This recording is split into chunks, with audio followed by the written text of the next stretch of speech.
అశ్వ సంవత్సరంలో కైలాస యాత్ర Shri Gayatri tours and travels 8977349696.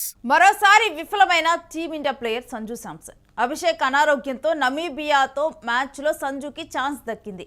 ఇక వచ్చిన అవకాశాన్ని వినియోగించుకోలేకపోయాడు సంజు శాంసన్. 8 బాల్స్లో 22 రన్స్ చేసి అవుట్ అయ్యాడు శాంసన్. 3 సిక్స్లు 1 4 కొట్టి పెవిలియన్కు చేరాడు. ఇక వరుస వైఫల్యాలతో జట్టులో చోటుపై ఇప్పుడు సందిగ్ధత నెలకొని ఉంది. ఇప్పటికే శాంసన్ ప్లేస్ను కొట్టేశాడు ఇషాన్ కిషన్. ఇక ఇదే అంశం గురించిన డీటెయిల్స్ మా స్పోర్ట్స్ అనలిస్ట్ వెంకట్ని అడిగి తెలుసుకుందాం. వెంకట్, శుభమన్ గిల్ స్థానంలో వచ్చినటువంటి సంజు శాంసన్ బాగా రాణించటం లేదని చెప్పి కూడా అప్పటి నుంచి కూడా సంజు శాంసన్ మీద కామెంట్స్ అయితే ఉన్నాయి. ఇప్పుడు మరలా కూడా జట్టులో స్థానం దక్కినప్పటికీ కూడా మరలా రాణించలేకపోయినటువంటి పరిస్థితిని చూస్తున్నాం. అంటే సంజు శాంసన్ కి సంబంధించి సోషల్ మీడియాలో కేజీఎఫ్ లెవెల్ ఎలివేషన్ ఇస్తూ ఉంటారు. అయితే చివరి సినిమా చూస్తే మాత్రం సంపూర్ణేష్ బాబు సినిమా లాగా మారిపోయింది అనేది అయితే స్పష్టంగా చెప్పొచ్చు. అతను ఆడుతున్నటువంటి ఆట తీరు అంటే మామూలుగా మనం స్వదేశంలో లేదంటే ఆస్ట్రేలియా పర్యటనకు సంబంధించి గతంలో ఓపెనర్ గా వచ్చి 3 సెంచరీలు చేసినప్పటికీ కూడా అతను అంటే గత కొన్నాళ్ళుగా అంటే న్యూజిలాండ్ సిరీస్ నుంచి అతన్ని శుభ్మన్ గిల్ స్థానంలో ఎంపిక చేశారు. కానీ అటు శుభ్మన్ గిల్ ఆడక ఇటు సంజు శాంసన్ ఆడక అంటే రోహిత్ శర్మ తర్వాత ఆ స్థాయిలో ఓపెనర్ గా ఎవరు రాణిస్తారు, ఎవరు ఆకట్టుకుంటారు అనే దానికి సంబంధించి అభిమానులు ఎంతో ఆసక్తిగా ఎదురు చూస్తున్నటువంటి పరిస్థితి ఉంది. కానీ వస్తున్నటువంటి అవకాశాలను వినియోగించుకునే విషయంలో మాత్రం అటు శుభ్మన్ గిల్ ఫెయిల్ అవుతున్నాడు, ఇటు సంజు శాంసన్ కూడా ఫెయిల్ అవుతున్నటువంటి పరిస్థితి ఉంది.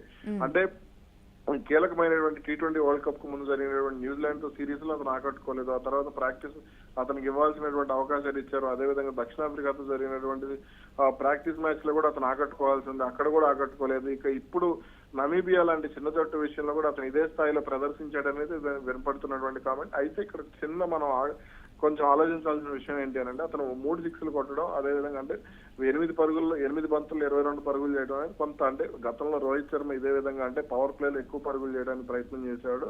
ఇప్పుడు అదే తరహాలో ఇతను ఆలోచన విధానం కూడా కనపడింది అనేది అయితే మనం స్పష్టంగా చెప్పొచ్చు. ఇక అయితే కానీ అతను అంటే జట్టులో ప్లేస్ అనేది డేంజర్ గా ఉన్నప్పుడు అటువంటి రిస్కీ షాట్లు అనేది కరెక్ట్ కాదు. ఎందుకంటే మనం ఆస్ట్రేలియా పర్యటనలో రోహిత్ శర్మను చూసాం. అతను జట్టులో చోటు నిలబెట్టుకోవాలి, 2027 ప్రపంచ కప్ వరకు ఆడాలి అనే పట్టుదలతో అతను చాలా జాగ్రత్తగా రాణించినటువంటి పరిస్థితి ఉంది. కానీ అలాగే ఇప్పుడు సంజు శాంసన్ కూడా వికెట్ కాపాడుకోవడానికి ప్రాధాన్యత ఇస్తూనే పరుగులు చేయాల్సినటువంటి అవసరం ఉంది. కాబట్టి ఇటువంటి పరిస్థితుల్లో ఆ దూకుడైనటువంటి ఆట తీరు కరెక్ట్ కాదు అనేది స్పష్టంగా చెప్తాం.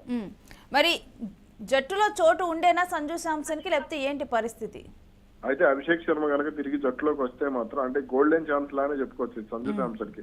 కాబట్టి ఇక్కడ అభిషేక్ శర్మ కనుక తిరిగి అనారోగ్యం నుంచి కోలుకుని మళ్ళీ కనుక అతను జట్టులో చేరితే మాత్రం సంజు శాంసన్ విషయంలో కొంత ఇబ్బందికరమైన పరిస్థితి ఉండొచ్చు. ఎందుకంటే ఇషాన్ కిషన్ అతను ఓపెనర్ గా అభిషేక్ శర్మ లేకపోయినా సరే అతను నిలకడగా రాణించడం మనం న్యూజిలాండ్ తో సిరీస్ నుంచి కూడా చూస్తూనే ఉన్నాం. కాబట్టి ఇప్పుడు అతను కనుక అంటే మళ్ళీ ఒకవేళ అభిషేక్ శర్మ వచ్చేస్తే బ్యాటింగ్ ఆర్డర్ లో కూడా కీలకమైనటువంటి మార్పులు చేయాల్సినటువంటి పరిస్థితి ఉంది. ఇషాన్ కిషన్ అభిషేక్ శర్మ ఇద్దరు ఓపెనింగ్ వస్తారు. తిలక్ వర్మ 3వ స్థానంలో ఆడతాడు. కెప్టెన్ సూర్యకుమార్ యాదవ్ 4, 5 హార్దిక్ పాండ్యా లేదంటే శివం దుబే ఇట్లా ఆల్రౌండర్లతో భర్తీ చేసేటువంటి పరిస్థితి ఉంటుంది. కాబట్టి ఇక్కడ వచ్చినటువంటి అవకాశాలను సంజు శాంసన్ వినియోగించుకోవాల్సినటువంటి అవసరం ఉంది. ఎందుకంటే జట్టులో చాలా మంది ఆటగాళ్లు తమ చోటు కోసం ప్రయత్నం చేస్తున్నప్పుడు ఒకే ఆటగాడికి పదే అవకాశాలు ఇస్తే అభిమానులు కూడా కొంత ఇబ్బంది. అంటే వెంకట్, ఇప్పటికే కూడా శాంసన్ ప్లేస్ ని ఇషాన్ కిషన్ రీప్లేస్ చేసినట్లే మనం చూస్తూ ఉన్నాము.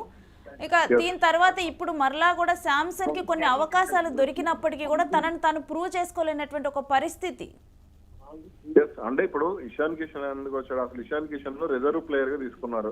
కానీ అతనికి వచ్చినటువంటి అవకాశాలు ఏదైతే న్యూజిలాండ్ తో సిరీస్ లో వచ్చినటువంటి అవకాశాలు ఏవైతే ఉన్నాయో వాటిని వినియోగించుకోవడంలో అతను సక్సెస్ అయ్యాడు. సంజు శాంసన్ కూడా అదే విధంగా అవకాశాలు ఇచ్చినాయి. ఇప్పుడు న్యూజిలాండ్ తో జరిగినటువంటి 5 మ్యాచ్ల్లో కూడా అతను ఆడినటువంటి పరిస్థితి. కనీసం అతను తిరువనంతపురంలో కూడా ఆడకపోవడం అనేది కొంత తలనొప్పిగా మారినటువంటి విషయం. కాబట్టి ఇప్పుడు భవిష్యత్తులో అతను అభిమానులు వెనకేసుకురావాలన్నా సరే అతను ఖచ్చితంగా వచ్చిన అవకాశాలను అయితే వినియోగించుకోవాల్సిన అవసరం ఉంది. Right, thanks for your analysis Venkat. ఇక వరుస వైఫల్యాలతో ఇప్పుడు జట్టులో కూడా చోటుపై సంజు శాంసన్ ప్లేస్మెంట్ అయితే సందిగ్ధత నెలకొని ఉంది. శుభ్మన్ గిల్ స్థానంలో వచ్చినటువంటి సంజు శాంసన్ గతంలో కూడా సరిగ్గా రాణించలేదని దీని మీద కూడా ఫ్యాన్స్ కూడా చాలా కామెంట్స్ చేశారు. ఇక ఇప్పుడు సంజు శాంసన్కి అవకాశం దొరికినప్పటికీ కూడా వరుస అవకాశాలు దొరుకుతున్నప్పటికీ కూడా తనను తాను ప్రూవ్ చేసుకోలేక తడబడుతున్నాడు అని కూడా సంజు శాంసన్ అభిప్రాయం వ్యక్తమవుతుంది సంజు శాంసన్ మీద.